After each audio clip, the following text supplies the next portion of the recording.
Opposition को खत्म करने और दीवार से लगाने की कोशिश की जा रही है। हिज़्ब इख्तिलाफ को मुल्क में जगह बनाना मुश्किल हो गया। तहरीक तहफ़्फ़ुज़ आईन पाकिस्तान की ऑल पार्टीज कॉन्फ्रेंस का एलामिया, आज़ाद इलेक्शन कमीशन के क़याम का मुतालबा। वानी पीटीआई के साहबजादे सुलेमान और कासिम ने लंदन में पाकिस्तानी हाई कमीशन में वीज़ों के लिए दरख्वास्त दे दी। अलीमा खान के मुताबिक सफ़ीर ने बताया है कि वो इस्लामाबाद में वज़ारत दाखिला से मंजूरी के मुंतज़िर है।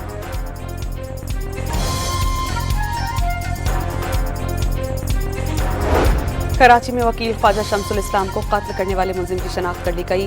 मुलजिम मकतूल के साबिक गनमैन का बेटा इमरान आफरीदी निकला। पुलिस ने 2 रिश्तेदारों को हिरासत में ले लिया।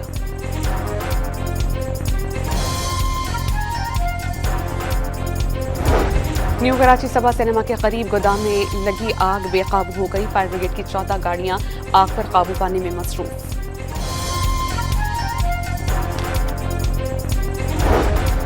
नवाब शाह में पीपल्स हाउसिंग स्कीम के तहत तामीर शुदा घरों के कागजात तकसीम करने की तकरीब। खातून अव्वल आसिफ भुट्टो ने मालिकाना हुकूक तकसीम किए।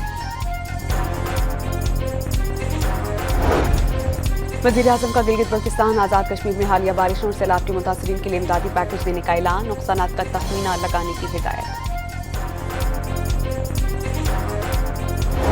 और पाकिस्तान के उसामा बट ने मंगोलिया में वर्ल्ड मैस रेसलिंग चैंपियनशिप में सिल्वर मेडल अपने नाम किया।